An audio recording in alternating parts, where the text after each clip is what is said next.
And of course, that's the next verse as well. Lokanat lokero jivana. Right?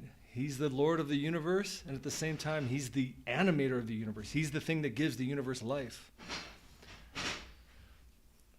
And that means the Lord. Guru is impelling everyone. That's why the whole universe is in motion. There's some guidance happening from Guru everywhere. Okay. All right. Verse 4. Divya. O spiritual master, ocean of mercy, and friend of the fallen souls, you are the teacher of everyone and the life of all people.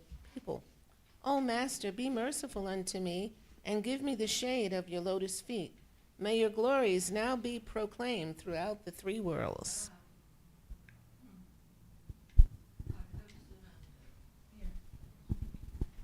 I have surrendered unto your fearless lotus feet. Please give me your mercy, O Sri Gurudeva. Savior of the fallen, please give me your mercy. You are the savior of the lowly fallen souls. All glories to you, Sri Gurudev. Jaya Narottam Das Thakur ki Jaya. Okay, what song should we sing next?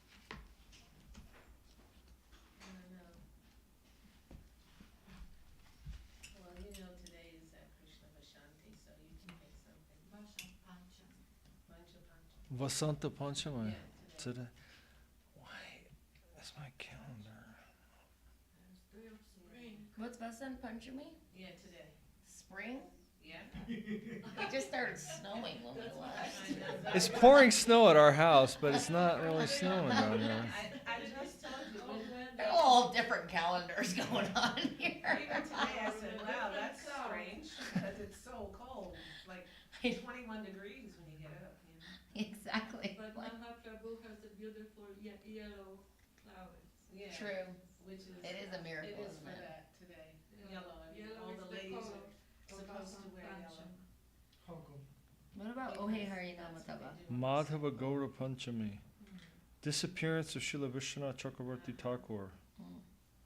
Oh, then we could sing Well, in Samsara Dava. Yeah, that's. in the morning, we read all the pastimes. And then, wow, it's interesting.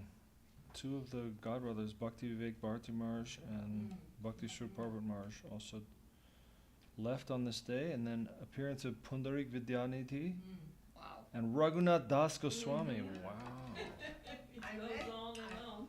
You read sermons too. Yeah, at a A holy holy day. day. Actually, it's really nice to read what Guru Maharaj says about Raghunath Das Goswami. That's a really nice chapter to read. Raghunath Das Goswami, very hidden a little bit, but only because we are careful to venture where he takes us. But he is Tattva Prayojan Tattva Acharya, which means he's the Acharya of the real goal. Hare Krishna. Okay, then Samsara Dava by Vishwanath Chakravarti Thakur. It's on page 56 in the songbook. You want to sing, Rai? 56.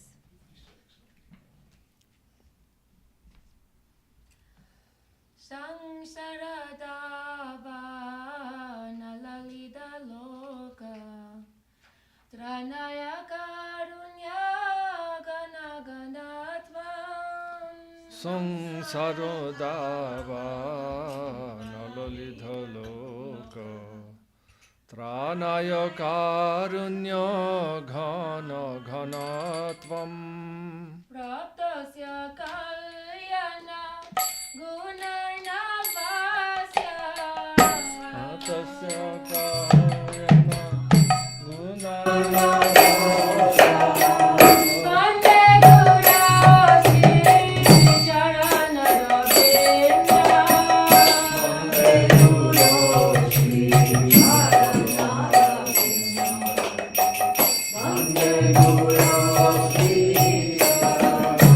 Govinda Mahaprabhu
What page is it? I'm sorry.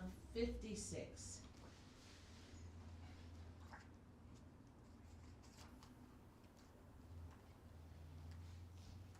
I worship the lotus feet of the Divine Master, who is the ocean of auspicious qualities, just to deliver all planes of life that are suffering in the forest fire of the material world. He is the rain cloud of mercy, melts to shower down the waters of compassion. Beautiful. I worship the lotus feet of the Divine Master, whose heart is maddened in nectarian love of Sriman Mahaprabhu by the grand congregational chanting of the holy name, dancing, singing, and playing the call and kartalas. His body thrills with joy, trembles, and waves of tears flow from his eyes. I worship the lotus feet of the Divine Master, who personally engages in many types of worshipful services, such as dressing the deity and cleansing the Lord's holy temple, and similarly engages the devotees in his retinue. I worship the lotus feet of the Divine Master.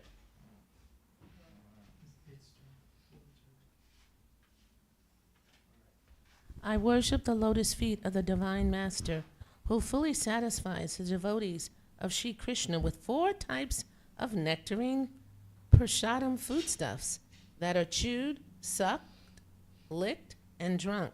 That is, he brings about the dispellation of mundanity and the awakening of the joy of love that develops from respecting prasadam, and he is thereby himself satisfied.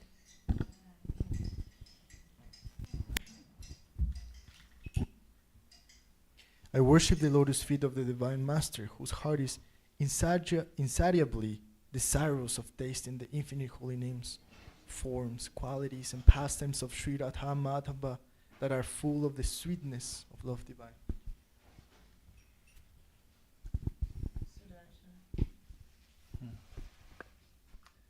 I worship the lotus feet of the Divine Master, who is extremely dear to the Supreme Divine Couple, who sport in the groves of Raja. He's greatly expert in those appropriate engagements that are performed by the Sakhis in order to serve the amorous pastimes of the Divine Couple.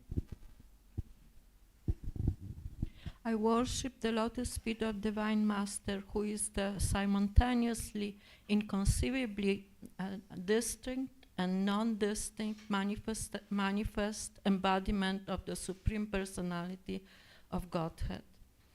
All the scriptures sing the glory of his being the direct, non-different from the Supreme Lord Sri Hari, and the pure saint who concede this also concede this, yet he is the most beloved of the Lord. I worship the lotus feet of the Divine Master, ever singing his glories and meditating upon him at the 3 junctions of the day. By his grace alone, one gains the grace of the Lord, and if he is displeased, the soul has no shelter anyway.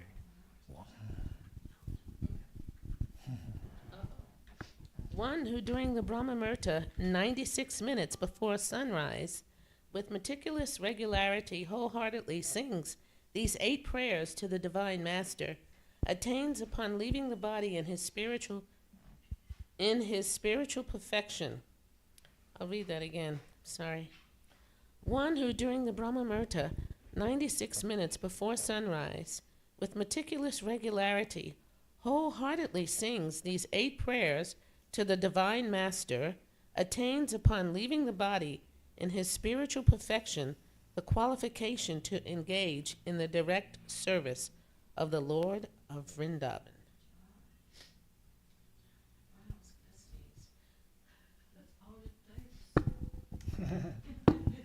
There's some very beautiful, nice benedictions. That's why Prabhupada had everyone sing this. This verse is why Prabhupada had everyone in ISKCON sing this song every morning. Because it says, who meticulously sings this song in Brahma Muhurta? So it's not general in the line of Mahaprabhu that you would sing this song to the deities. But Prabhupada was so concerned that everyone meticulously sing this song at Brahma Muhurta that he made it the Mangalartik song. So it's kind of a revolutionary move, but it's like his, it's Prabhupada's own faith in this benediction of Vishwanath Chakravarti. But this verse was added. We didn't sing this verse in ISKCON. No, because it's not part of the 8 verses, right? It's called Gurva Ashtakam. Exactly, But it's very common. This verse is written by Vishwanath, yes. but it's very but it's very common. Like even at the end of Prema Dhamma Stotram, which are 10 verses times 7, there's only 70 verses. But then the next 2 verses are the expression of Guru Maharaj and the benediction. And that benediction at the end of the verse of whoever takes this seriously, like at the benediction of Prema Dhamma Stotram, chant Prema Dhamma Stotram and you'll receive love of Mahaprabhu. Like it's like, wow, that's pretty good. So it's like that's Vishwanath's own benediction. Meditate upon this and you will attain the proper qualification. Vishwanath Chakravarti, remember, he lived in the 1600s and died in the very early 1700s. A crazy time in the world. Europeans are starting to show up, all these shores everywhere around the world. And he was initiated in the line of Narottam Das Thakur. Because Narottam was a very big preacher, huge preacher. He took initiation from Lochan Das Thakur, who had only one disciple. Narottam Das Thakur, no one knows how many disciples, but if you say directly, I mean, he came up with some very innovative ways to initiate a lot of people. He wasn't sitting there chanting the beads every single time for every single person. He was initiating hundreds and hundreds of thousands of people. And it's so nice, the Samadhi Mandirs of Vishwanath Chakravarti Thakur, Narottam Das Thakur in Vrindavan. They're in the courtyard and it's so beautiful to Yeah, right next to her, right next to. Yeah. circumambulate the place and just pay obeisances. He's more than 100 years after Narottam Das. Vishwanath is, but because he's four gurus down in the line. Put him there with Narad. Yeah, but because he is in that line, and he also composed many commentaries on the works, particularly of Rupa Goswami, because Rupa Goswami's works are very difficult to understand. So he would write kind of say abbreviated Ujjwala Nilamani, like Vishwanath Chakravarti did that. He wrote like 40 books. Very, very prolific writer. And he worshipped Radha Gokulananda in Vrindavan.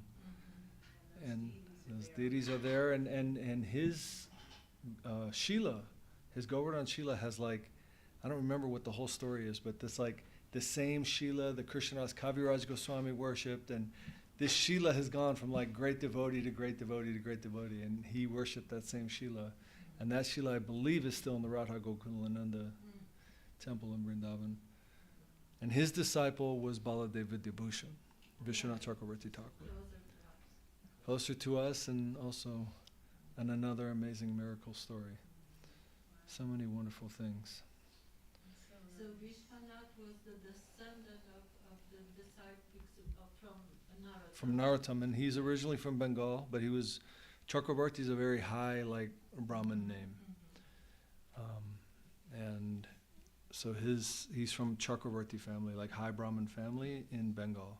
But then, of course, in the mood of the Goswamis of Vrindavan, he left Bengal and went to stay in North India. And he did the walk. That'd be a cool walk to do sometime. Well, maybe a hot walk. A cool hot walk to do sometime. But I mean, like these guys, you know, they're walking 1,500, 1,700 kilometers from, and there were no roads. It's not like they're walking by the railroad tracks. You know, you're walking on a path in a jungle, because that walk goes, you know, kind of, you could say maybe it follows the Ganga, but the Ganga has like a time where it goes through Bihar, and there's that huge forest. You know, remember when you go through on the train through Bihar, and all it is like you can still see mountains and tons of trees and everything. Is that massive just hills and forests, gigantic jungle, and that's the Jharkhanda forest. The Jharkhanda forest. Bengalis weren't so short then. They were, Well, there's different lines that were maybe a little bit more, because you know, anyways, everything moves around in India very much, right? So there's like even Gauda was originally founded hundreds and hundreds of years before. The city of Gauda, which became the Gauda kingdom, which is where the word Gaudiya comes from. That kingdom was started by Kshatriyas, Vaishnava Kshatriyas from South India. So they moved up from South India, and that became their capital in Bengal. And eventually that city was overtaken by the invading Muslims from the northwest of India, and they had established the Delhi Sultanate. And then those people from the Delhi Sultanate took over Gauda, and then Gauda became like a Muslim kingdom. And that was the Shah, Nawab Hussain Shah, that Rupa Goswami and Sanatana Goswami worked for, was that guy. But there was a tremendous amount of movement of different people from different parts of India into Bengal. So lots of different, you know, ethnic backgrounds and everything else. Just everything's dynamic, right? What can you say? Everything's dynamic in the world. And that kingdom of Gauda became extremely prominent in the world at one point. In fact, at the time of Mahaprabhu, it was said to be one of the top 5 cities in the world, was Gauda. Now it's gone. I mean, it is a trip. You can't really see photographs, obviously, but when the British were kind of coming into India in the 1700s, you know, up through Calcutta, they came across Gauda, and there's like some amazing drawings from these, you know, different British people who were kind of like documenting everything. Because there's writings about Gauda that go back hundreds of years, like you think about the time of Mahaprabhu, the 1400s, you know, of Portuguese and other people going to that city and like going like, man, this city's amazing. It's like Lisbon, it's pouring with wealth. And, you know, there's just these writings. And so the British are like, where is this place? And they're trying to go find it. But what had happened is that the Ganga moved. So the Ganga was flowing right by this great city, and then the Ganga moved. And all of a sudden, its geographic location was just irrelevant for trade. And it just went and got swallowed by the jungle. And so the British drawings of this city is like, there's all these like, kind of stone buildings, and then just jungle all over everything. Just completely, it went from like a huge capital to like basically nothing. Kind of amazing. Anyways, I don't know why I'm talking about all that, but it's all just like the history of. That's very interesting. Yeah. How far from Navadvip, more or less, with that road? Not so far. I would say it's maybe like 2-3 hours. And you can still go to the birthplace of Rupa and Sanatan, because there's a village right outside of the old Gauda called Ramkeli, where they were born. And there's, it's a very small little village, but at the time it was like significant, because, Rupa and Sanatan were from there. And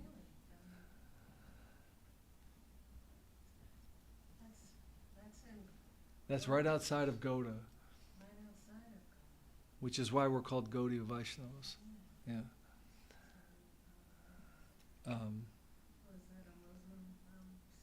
No, Ramkeli was Brahmin, and it still is a Brahmin village. Well, how come they were born into the Brahmin family? And worked for the Muslim. So that's an interesting story, because you have to understand, this guy's powerful. Like, we hear these stories and we're like, oh, Nawab Hussain Shah, and everything. Like, I don't think we really grasp the historical, like, this kingdom was powerful, super wealthy, Like it was one of the top 5 wealthy kingdoms, and they traded from that city down the Ganga all over Asia. They went to China, Indonesia, current day Thailand, everywhere. Like they were trading out to Africa from that city. So that was very rich. It was wealthy. And the story of Rupa and Sanatana, I mean, this is the story that I heard from Srila Avadut Maharaj, actually. But the story of Rupa and Sanatana coming to the service of the Shah. The Shah was like terrifying. He would behead people like regularly. Like he just had, they have this like really horrible culture. You kind of see it, but it happened like all over the world at that time, where like, family members would kill the other family. The nephew would kill the uncle and take over the kingdom, and so there's all this like horrible like intrigue that's always happening, right? So this guy's like everyone's terrified of him. Like you mess around, you're getting your head cut off. Like that's just it. And so he had apparently given one of his ministers a problem to solve, and he didn't like this minister. He felt like the guy wasn't up to snuff, like not smart enough, and so he gave him this like really difficult issue. And there's all kinds of intrigue happening, right? Because you've got these there's no great communication, so you're not really running an empire. You could say much of North India was run by the Muslims, but it's not like they had satellites and they knew it was going, you know what I mean? Like in warfare in those days, like you could sneak an army to attack another person behind a hill. You know what I mean? It was like that. Like you just don't know what's going on. So he's got his own kingdom and he's got messengers and everything. He's trying to keep track of it. And then there's like Prataparudra is down in Orissa. And he's like, Maharaj Prataparudra ended up becoming a bhakt of Mahaprabhu.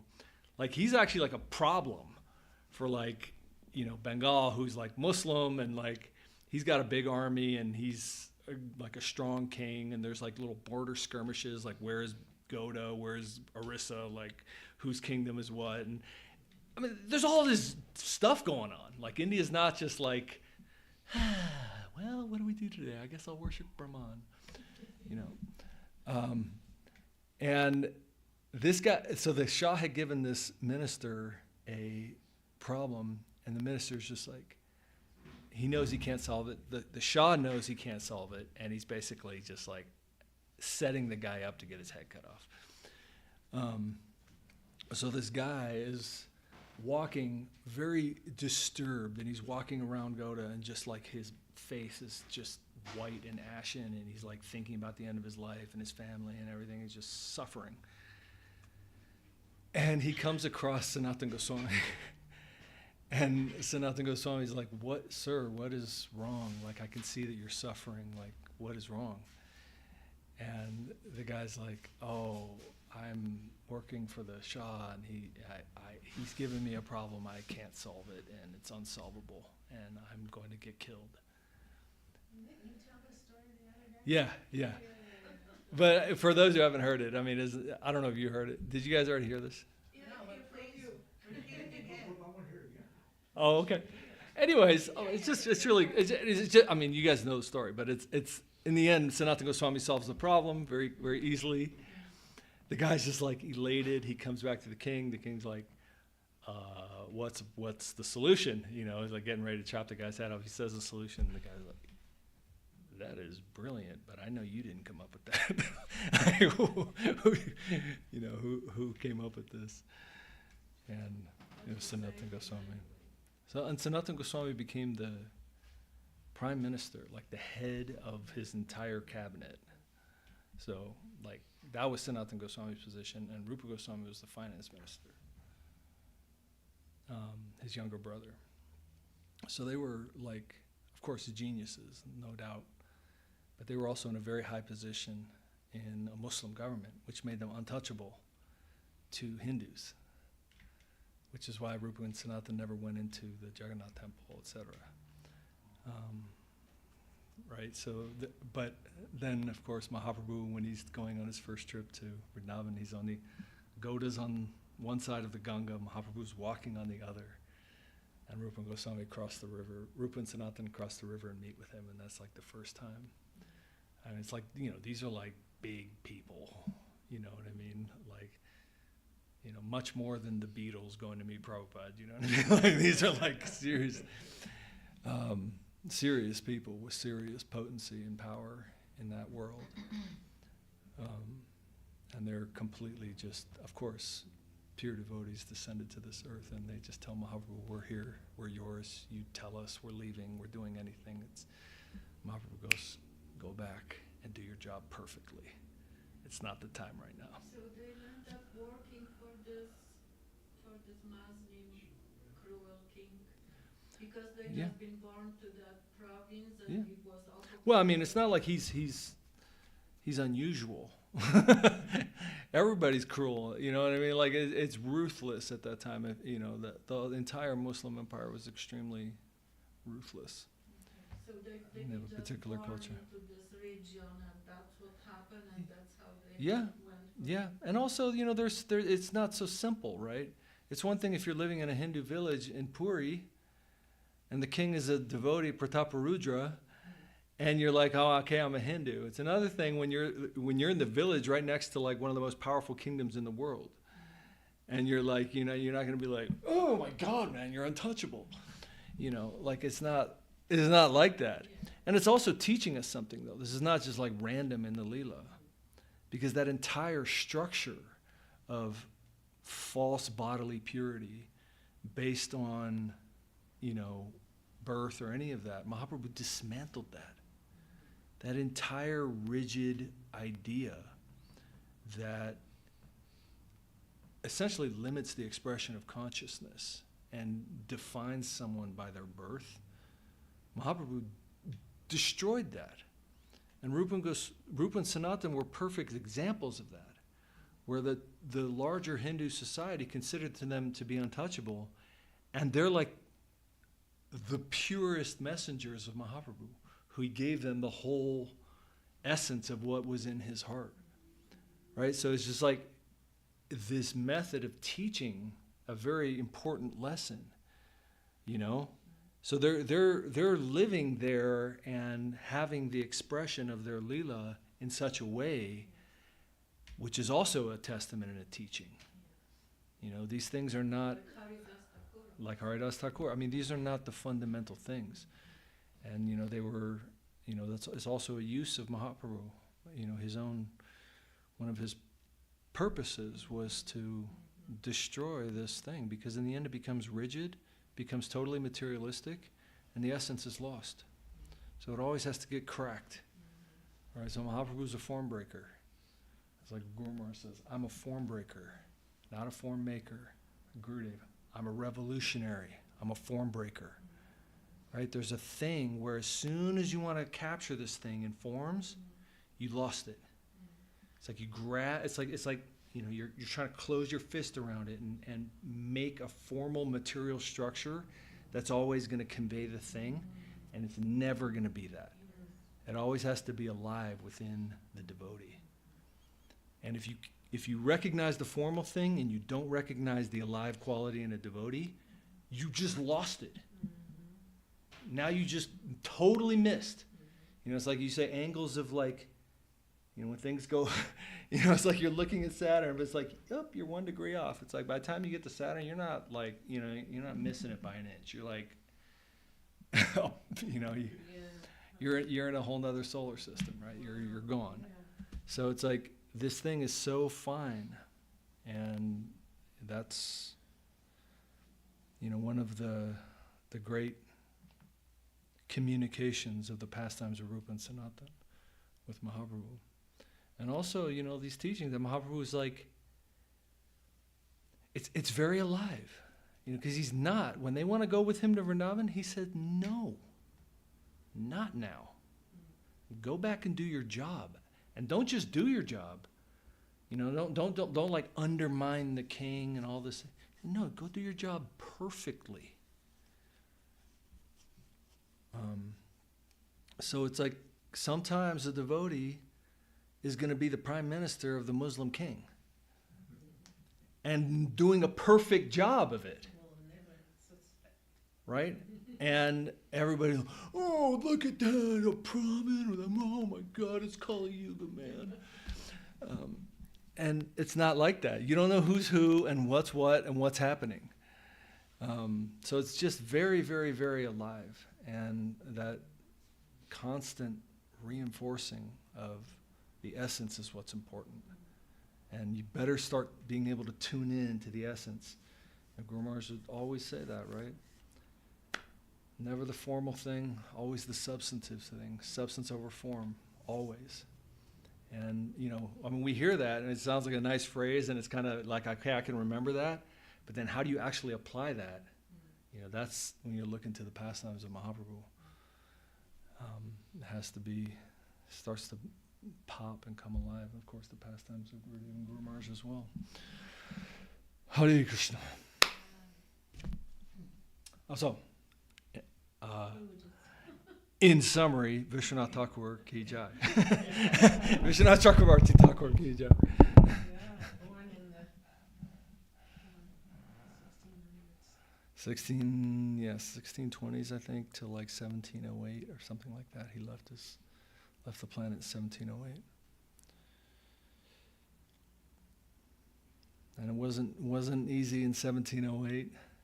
And Baladev Vidyabhushan had to deal with all kinds of turmoil, his disciple, in the 1700s in India. So, always alive. And because of Baladev Vidyabhushan, who was direct disciple of Vishwanath Chakravarti Thakur, the whole India is recognizing the worship of Radha Krishna.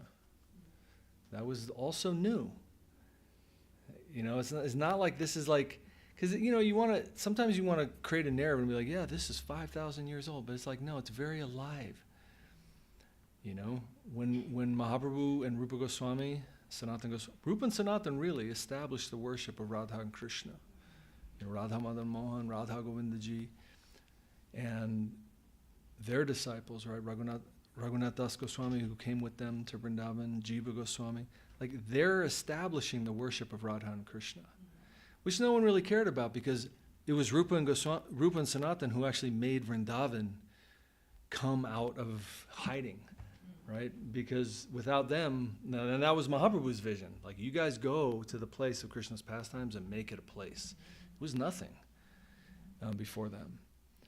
And nobody cared that Radha and Krishna were getting worshipped in Vrindavan.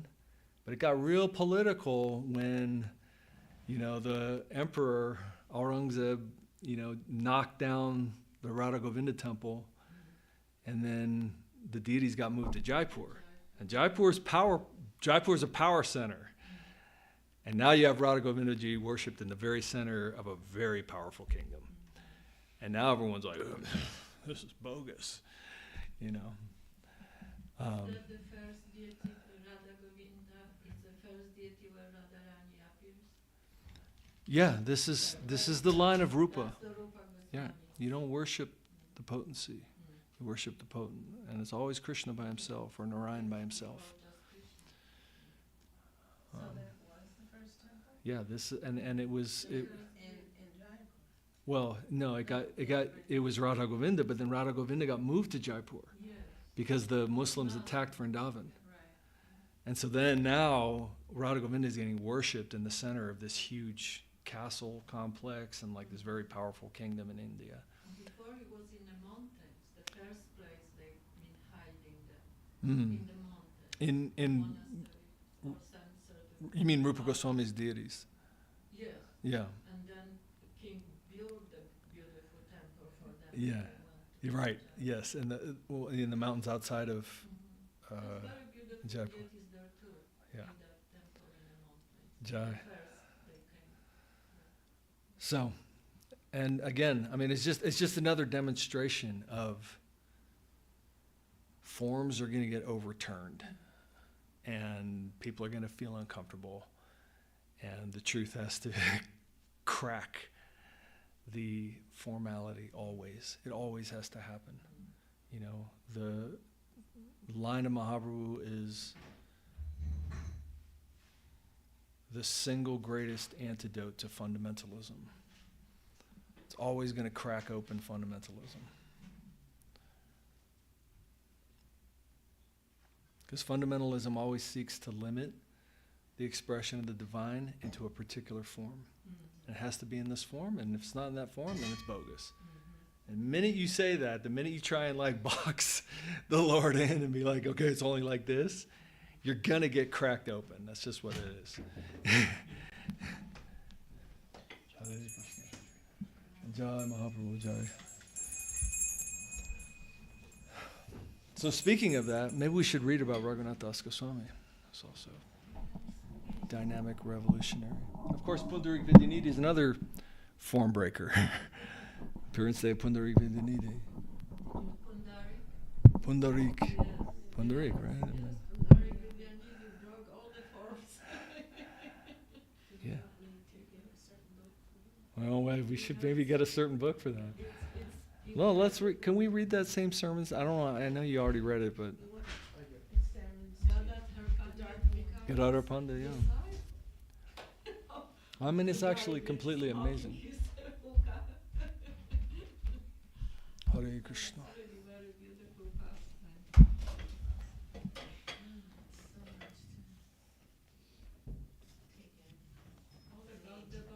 Huh?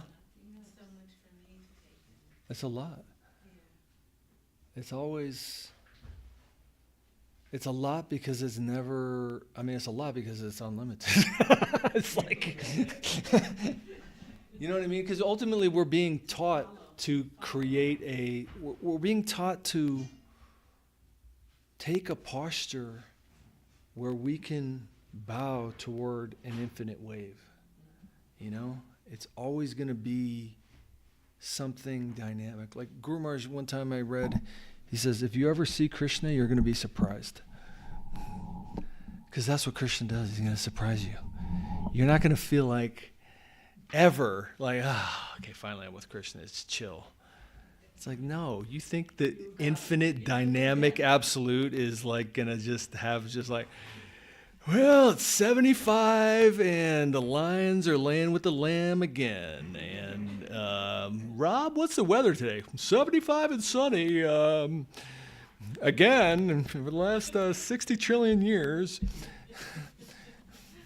you know what is beautiful about that concept of Pundarik and that it wasn't like just on that, you just accept. Yeah. It was put to test by the shloka about Yes. Putana. So that was just very beautiful. Like we sometimes, how do we understand and know or see or follow? It was tested. It wasn't just. Yeah. Yeah. So it's very, very nice. That's why it's so nice. It's so profound. Actually, it's interesting because one time also I read Guru Maharaj said, if you can understand how merciful the Lord is, you won't hesitate to surrender to Him. And that's the end of that shloka. How can I find the more merciful Lord? Yes, devotion in a heart. Who could be a more merciful person for me to surrender to take shelter of? If a person who came with murder in her heart to kill him is receiving Vatsalya Rasa relationship with him. Like, how could I possibly take shelter of a more merciful Lord? So beautiful. The reaction of the person, that's what was so incredible. He rolled on the ground, his heart, Vrishabhanu.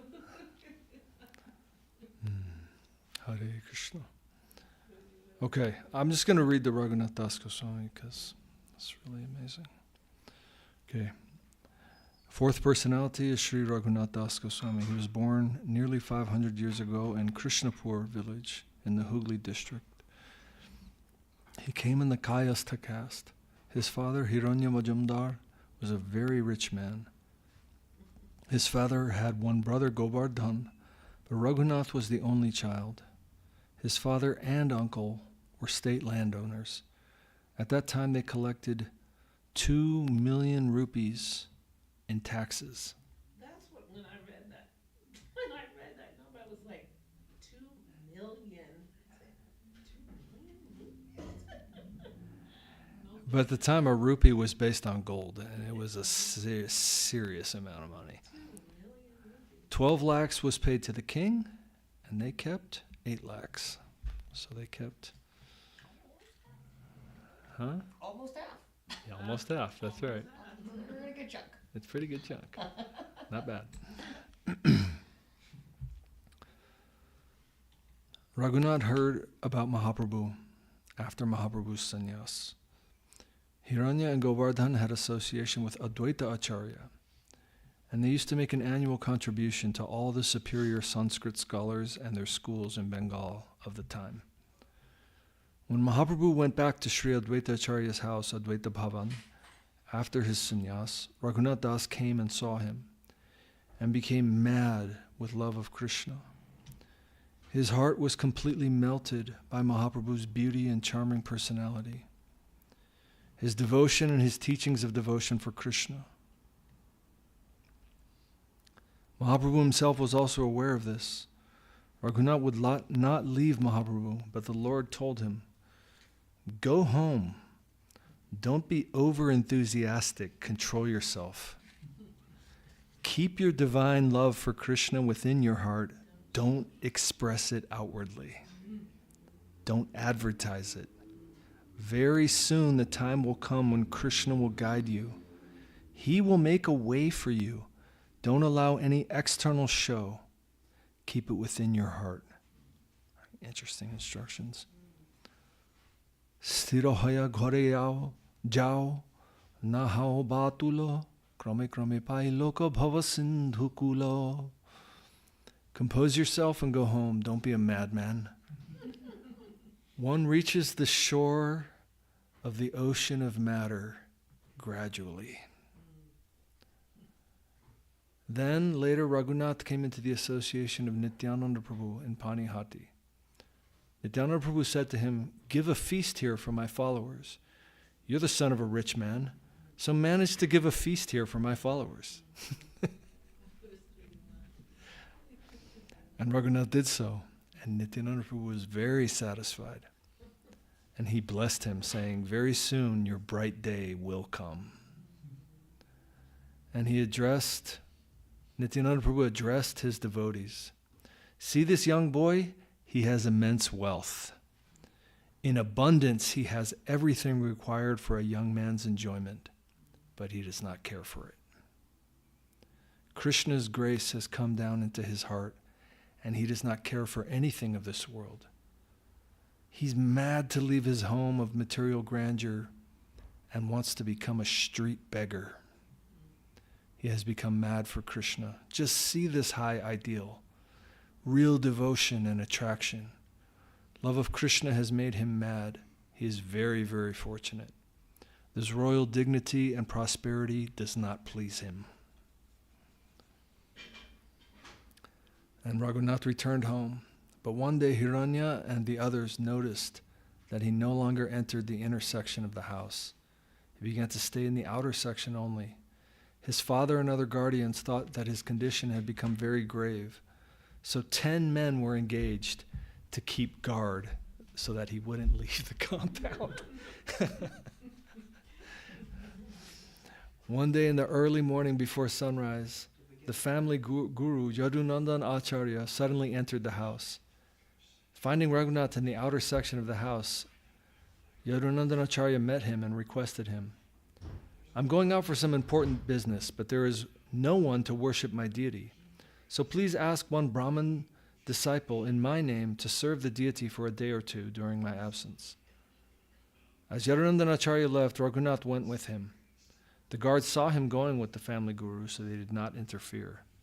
On the way, Raghunath requested the guru, "You may go ahead with your business. I shall request the gentleman to do the worship in your absence." And the guru left, and Raghunath took advantage of the situation. Perhaps he requested that man to do service, but he immediately started off in the direction away from Puri. He knew that as soon as they realized at home that he wasn't returning, they would send men to search for him on the way to Puri. So for the whole day he walked in the opposite direction. In the evening he stopped at a cowherdsman's house, took a little milk from him, and passed the night in the cowshed. Then in the morning he started for Puri. When his guardians found that Raghunath had not returned home, they heard from the guards that he had gone with the family guru. They went to the guru's house, but Raghunath was not to be found. Then they thought that he must have left for Puri, and they sent 10 men to that side, and they returned without finding him. In this way, Raghunath cleverly managed to escape. For 12 days, he walked to Puri, taking food here and there only on 3 of those days. These guys are so hard, man. I mean, it's unbelievable. Walking all day for 12 days, you only eat for 3 of them, and you're not like sitting down and having like... And he was asked to not get mad. On the other days, no food was necessary. He was helped by divine love. He was surcharged. He had already heard that Mahaprabhu was at Gambhira, at Kashi Mishra Bhavan.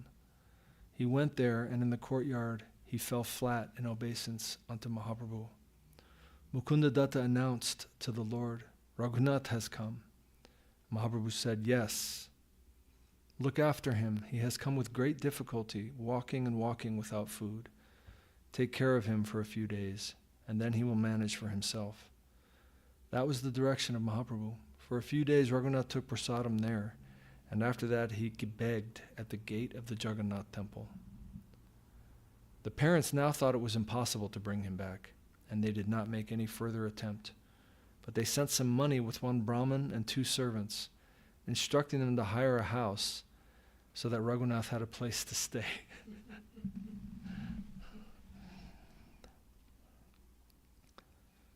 They were worried that their son may die without food. They tried their best, but Raghunath continued to subsist on alms. Over a period of 2 years, Raghunath invited Mahaprabhu to take prasadam at that house, and the Lord did so for his satisfaction. After that, Raghunath left that idea, thinking, this is only to produce some name and fame for me. Mahaprabhu is not pleased with such prasad. Swarup Damodar was the dearmost attendant of Mahaprabhu and a very good scholar as well. Raghunath was also a scholar. And we find that later he left the world beautiful poetry in Sanskrit. Mahaprabhu gave Raghunath over to the charge of Swarup Damodar, saying, I request Swarup Damodar to take your charge, and he will advise you what will be necessary for your devotional life. But suddenly one day Raghunath approached Mahaprabhu. Why have you managed to take me out of my house? What is my best benefit? If you please tell me in your own words, then my heart will be satisfied.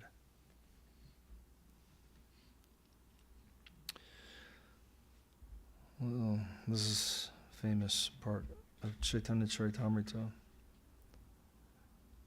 It's an interesting exchange, because he's there for 2 years and just begging in not direct association with Mahaprabhu, but seeing sometimes, but in the area of Mahaprabhu. And then he comes to Mahaprabhu and he says, by your inspiration, I've left my house and I'm begging. Why did you pull me here? Can you imagine like living for 2 years and not like forcefully coming to like Mahaprabhu's place? Just living as a beggar in the proximity of Mahaprabhu. And then he says, what is my best benefit? If you tell me, then I'll be satisfied.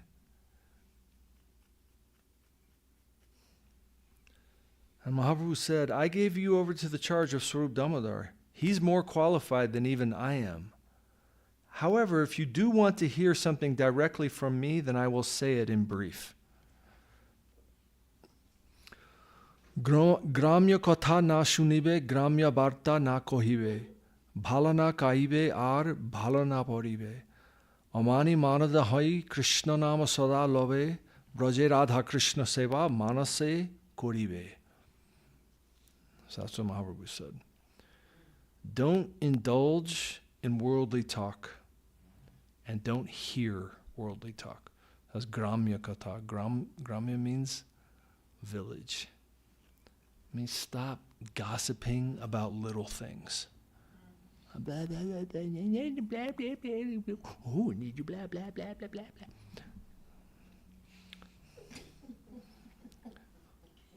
Try your best to avoid mundane matters. It's a little too well, I know.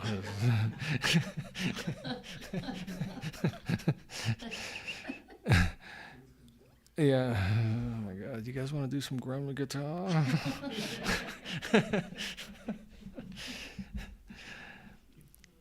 Try your best to avoid mundane matters.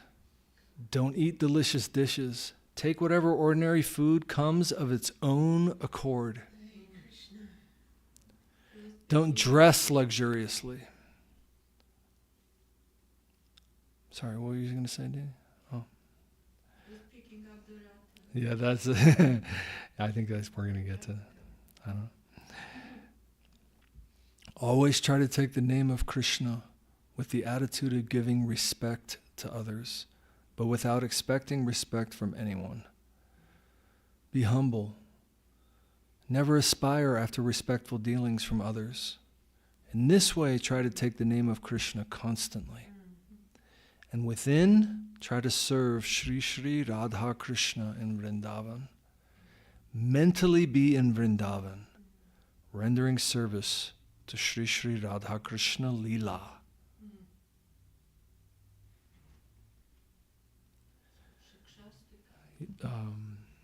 Guru Maharaj, once I heard him summarize the teachings of Mahaprabhu. I read him summarizing the teachings of Mahaprabhu.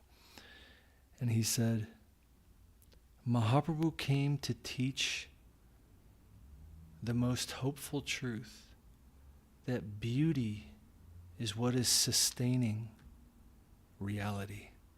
Beauty is the cause and the purpose of every level of reality. And he said, also Saraswati Thakur actually says this in Relative Worlds. When he's summarizing Mahaprabhu, he says, don't go through a million layers. It's like there's like this thing where it's like, Bhur Bhuva Swaha Maharaja, like you have to go to like these subtle planes within the universe. Then you have to pop out of the universe and recognize that actually it's all nothing. Right? Then that's Prakriti Nirvana, then Brahma Nirvana, then Shiva Loka, and then, then, Sanatana Goswami's whole Briha Bhagavatamritam, all the layers of rasa and bhava and the relationship within conscious reality. And then you get to Vrindavan.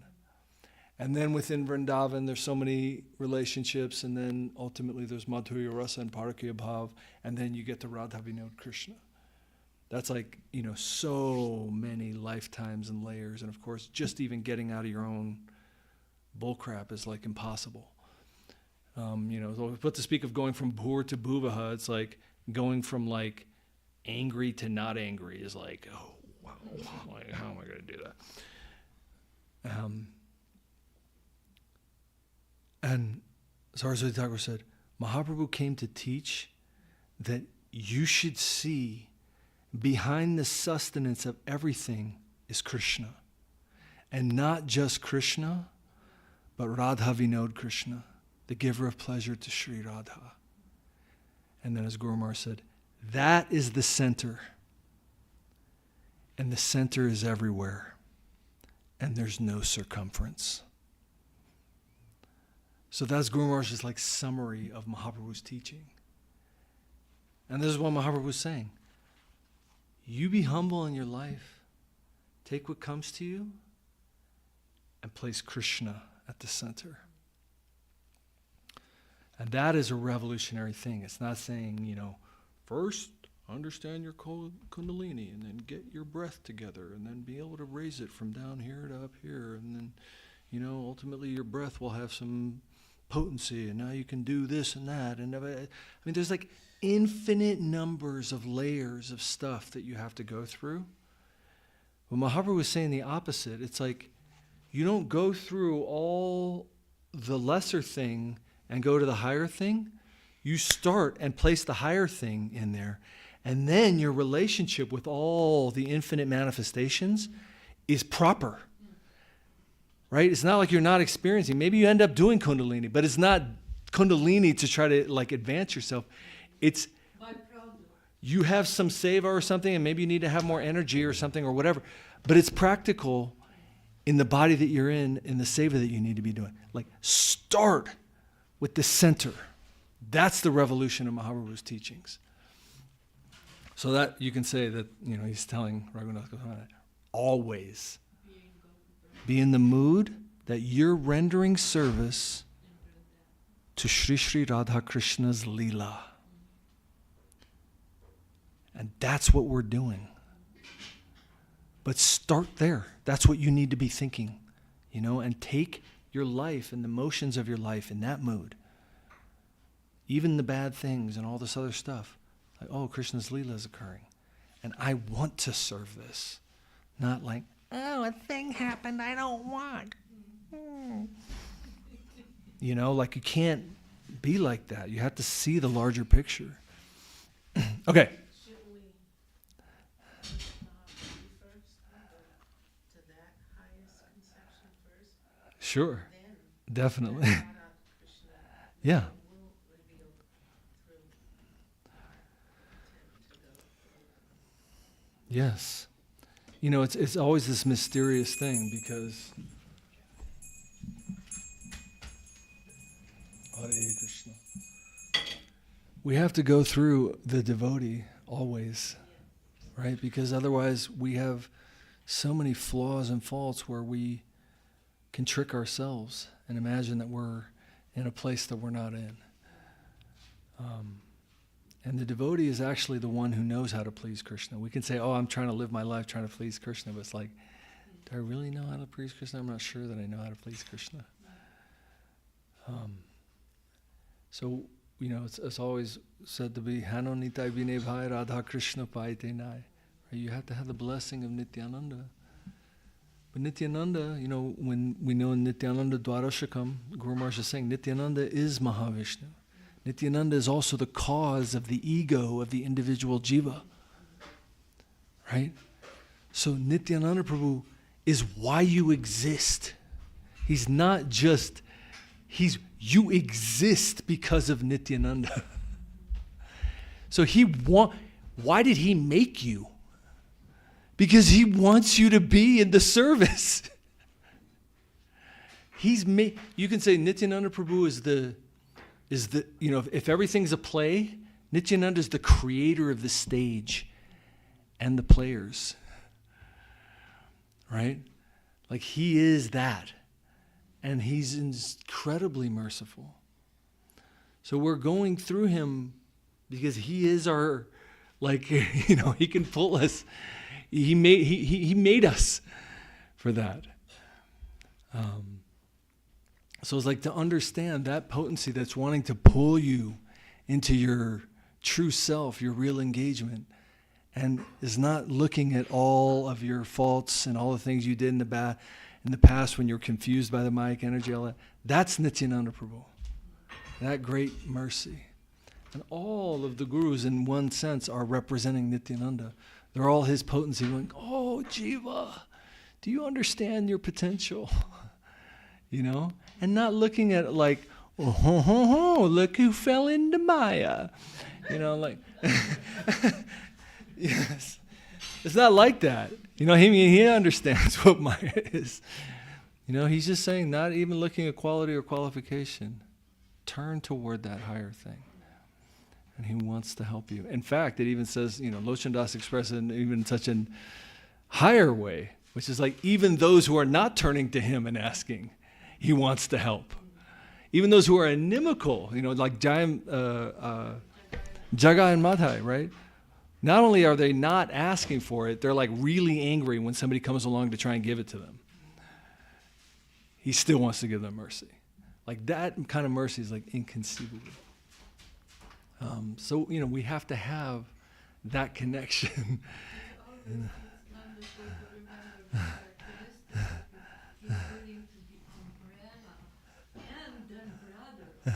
Yes. That Nityananda Dwarashakam, that's Guru Maharaj's Sanskrit composition. Speaking of amazing Sanskrit compositions, like that is actually truly a foundational scripture you actually can't understand reality, in my humble opinion. You're going to have a totally wrong view of reality if you can't study that scripture. Like, you have to read that scripture. It is so foundational. Because Narottam Das Thakur was saying like a really heavy thing. Hanonitai bine bhai Radha Krishna paitenai. If you don't surrender to Nityananda, you're not getting Radha Krishna. But like, why? How does that? What? Like, you have to have some ontological, systemic understanding of what is happening, what's reality. And all these potencies are personalities, because everything's conscious. In the end, we're surfing a conscious world, a conscious ocean. So it's coming through the devotee, but then it's also that Shakshad Haritvena Samasta Sastra. It's like, it's that mystery where the devotee is representing the Lord and the devotee is the dearest of the Lord. But then there's a much higher thing, which is, the service of Radha. I mean, we hesitate to talk about these things. We're talking about Raghunath Das Goswami, but that's ultimately like if you happen to come, receive the mercy of a devotee like Gurudev, that's like literally inconceivable in millions and millions of lifetimes. Like, it's inconceivable. Because, he is Shakshad Haritvena Samasta Sastra, but in a very, very deeper way. He's representing the camp of Lalita Devi. So, you're not just getting the mercy of Godhead. You're getting the mercy from a particular relationship with reality that's way beyond our ability to even comprehend. From Gurudev, the scriptures, a Vaishnav like that, it's the scriptures are kind of pointing at that, but not really fully capturing the type of mercy that's possible in the line of Mahaprabhu and in the line of Radha Dasyam, which is Raghunath Das Goswami's line. Okay. I'm just going to read the rest here because it's going to talk forever. Mahaprabhu told Raghunath that this was the essence of his advice to him. Then he again took Raghunath's hand and offered it to the hand of Swarup Damodar. He said, I'm giving you to the charge of Swarup Damodar. He is the best spiritual teacher. He will take care of you. After Raghunath's arrival in Puri, Mahaprabhu stayed there continuously for 16 years. So this was 2 years in. Mahaprabhu gives him the instruction. Then Mahaprabhu stayed in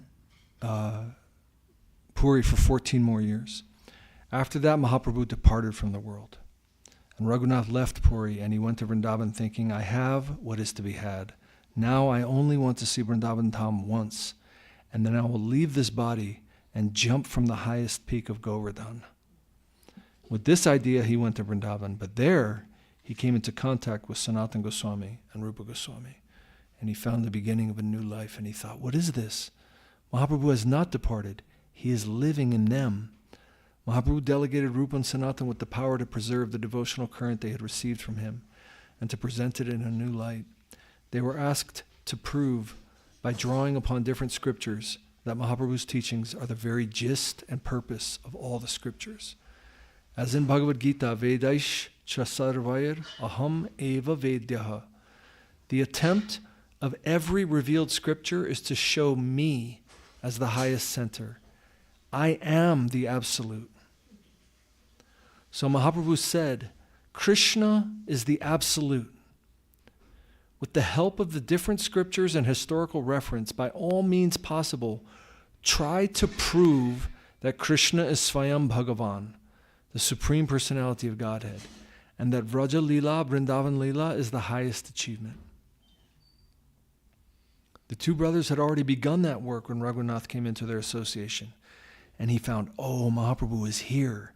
He abandoned the idea of leaving this world, and he joined Rupa and Sanatana as their disciple.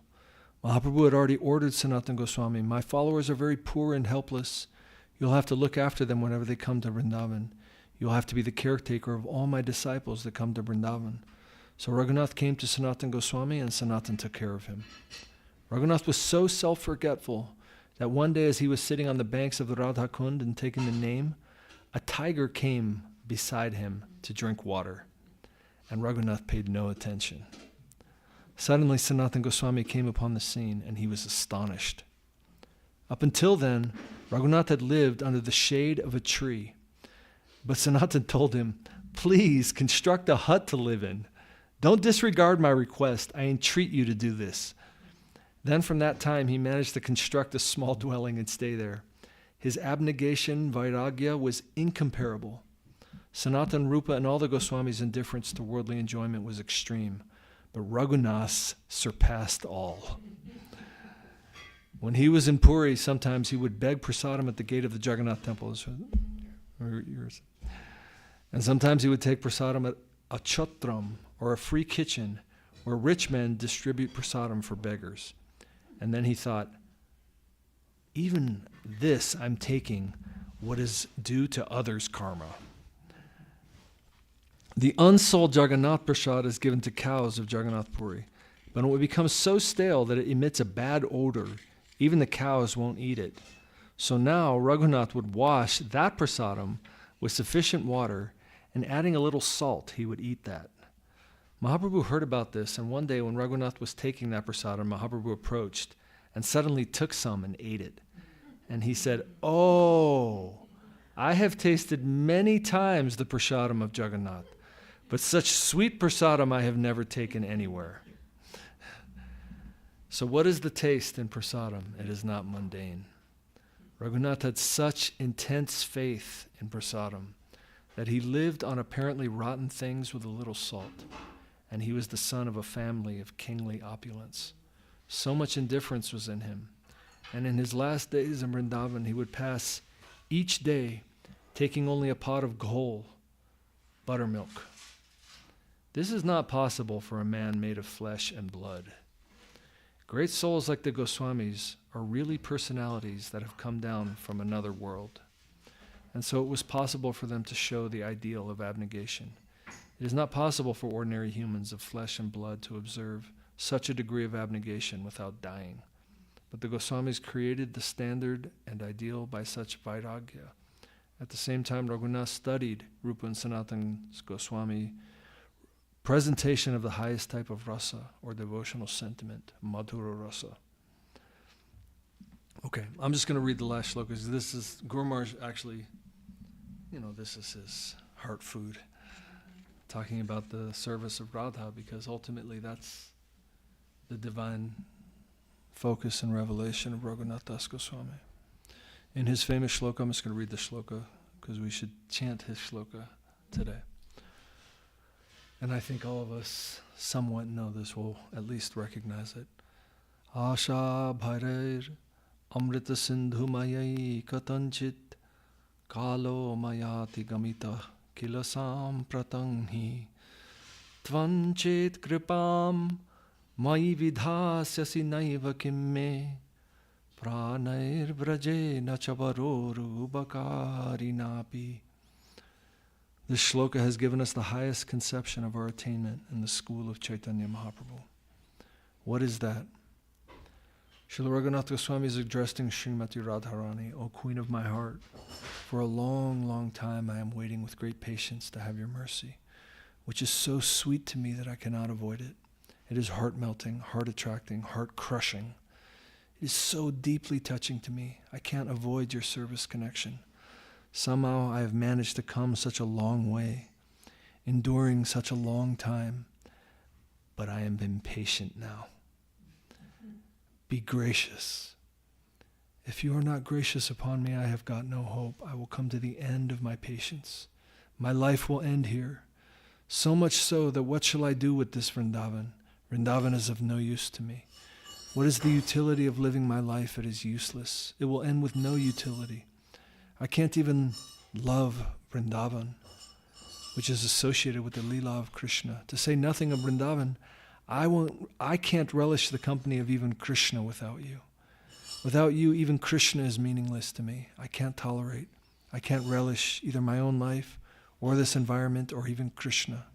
If he himself comes to grace me, I can't relish that without your connection. So please be gracious upon me. You are all in all. Without you, Krishna consciousness is not Krishna consciousness. Your position is so great, so beautiful in Krishna Leela. You are the center of all the Leela of Krishna. Without you, I can't conceive of any life worth living.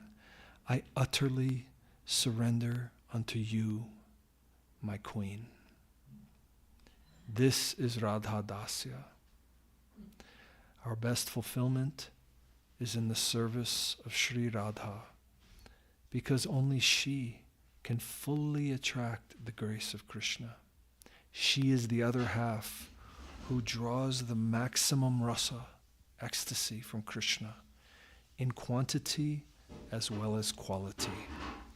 So those who are serving Srimati Radharani get the highest type of qualitative rasa from Krishna in reciprocation for their service. This cannot be had through any other channel. Service that comes through Srimati Radharani is of the highest quality. So her service should be the summum bonum of life. This was clearly announced by Srila Raghunath Das Goswami, who is considered to be Prayojana Acharya, the guide showing us the highest fulfillment of life. By our association with this day, and by our humble attempt to discuss all these matters, we may be benefited in the achievement of our goal.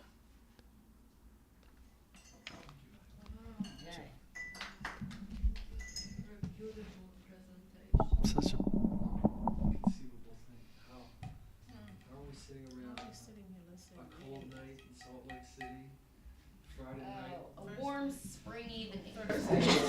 First day of spring in Salt Lake. Yellow flowers shower. all over the Shower Friday of night. yellow flower. Friday night truth seekers somehow hearing the highest thing possible to hear within this Brahmanda. But you know that sentiment also, just one more before we finish, that sentiment of Raghunath Das Goswami, it's like the peak of when he even recognized the different leaf his daily got his milk offered in, and he sees some suspicion in this, just in that mood.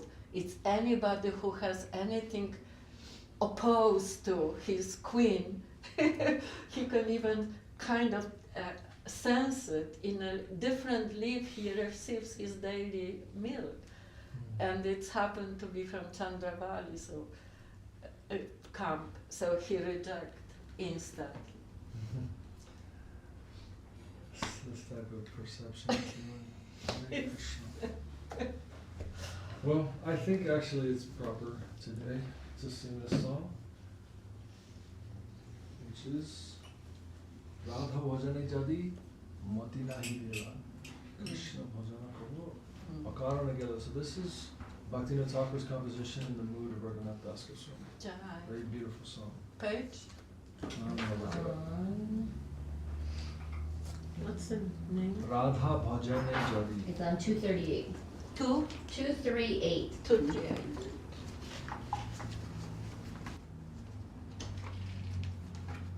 You know what? It's what you were saying. There's a lecture that I was transcribing a long time ago for Marsh, and he's talking about the verse Trinadapi by Mahaprabhu.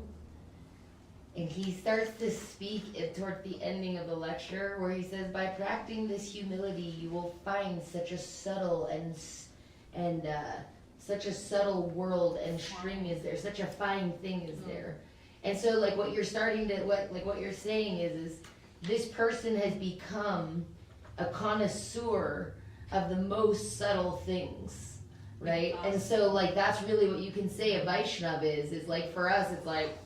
You know, the thing that's not a big deal is a big deal, and the thing that is the inverse is blowing us out, and that means that like our own perception has not been tuned to that kind of subtle world, right? So like, you know, we would even see that with Gurudev sometimes. Gurudev's getting very angry about something that we're thinking is like negligible, and then we're seeing something where we're like, whoa, this should be like the thing. And Gurudev's like, and even like Guru Maharaj himself is saying Shri Guru's grace in different places, like, oh, that habit, like, that doesn't have any root. And everyone's just kind of like, Whoa! And so what it means is there's a very fine-tuned Finer and finer and finer. perception. And Guru Maharaj's own words is very like poetic ending in that part. He goes, "Your humility will carry you through many oceans," and then he goes through many earths, through many planets, through many suns, through many mountains, and you start to go like, "Oh, like I'm on this epic journey of consciousness." And these things that are being spoken about ultimately reveal in someone. And then you celebrate on a very auspicious day. Hey, did you, like, look at this behavior of this person. Because in a certain sense, you're like, how is it possible to eat food that animals won't eat? What are they perceiving that I'm so ignorant of that even just like thinking about it, you're like, you know, like that's really hard. You're like, yeah, there is something they're perceiving, and we should be most curious about like what is going on in the consciousness of someone, where like, you know, their best friend's just like, you know, maybe not under a tree, and like, you know, even the Lord is like, his attention is being drawn to this kind of like humility of heart. So Surrender to the beauty. yeah, very, very amazing. But to see that, like some subtle, he says, like some subtle thing will arise within you if you practice this thing. Radha bhajane jodi mati nahi bela. Radha bhajane jodi mati nahi bela. Krishna bhajana tava অকারণে গেলা Krishna bhajana tava akarane gela. Ataparahi jasu jaya nahi jani. Ataparahi jasu jaya nahi jani.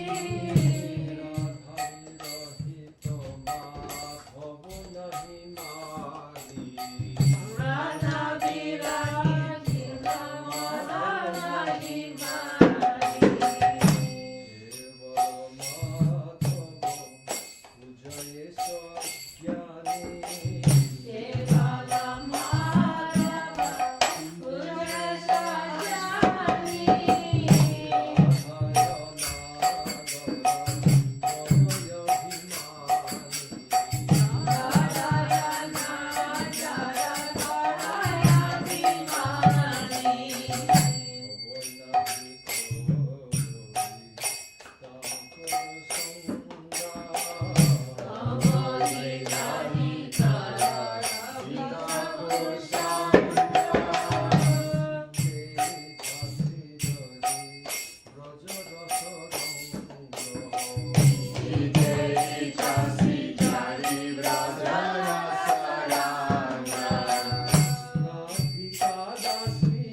Krishna bhajan goes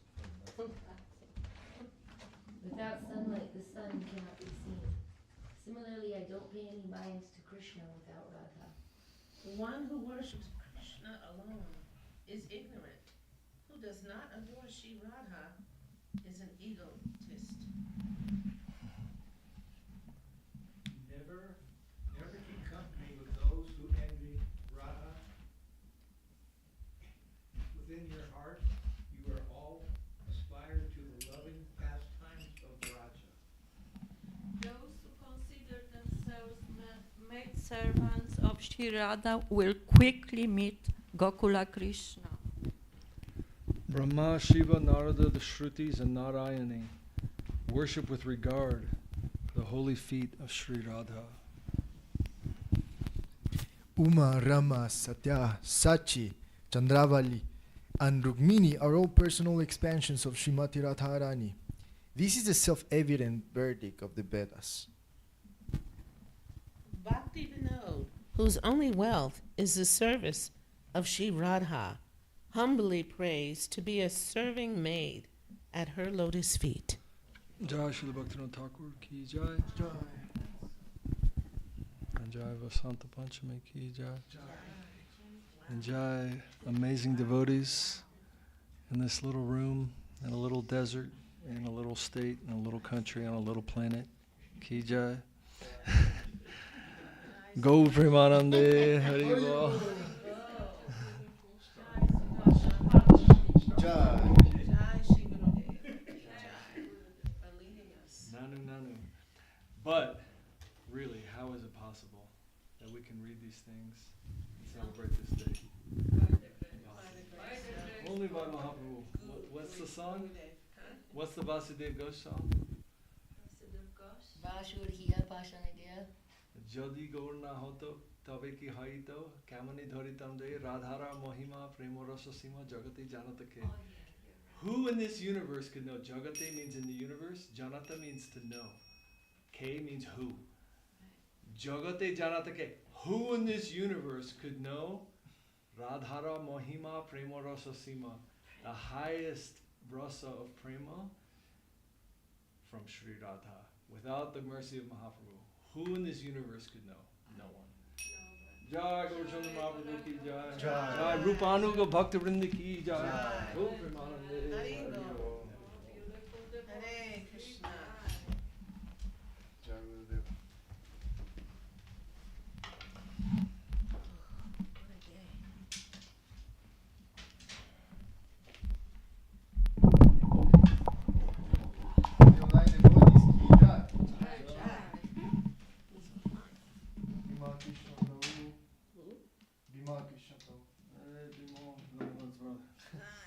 Krishna Prabhu ki jai.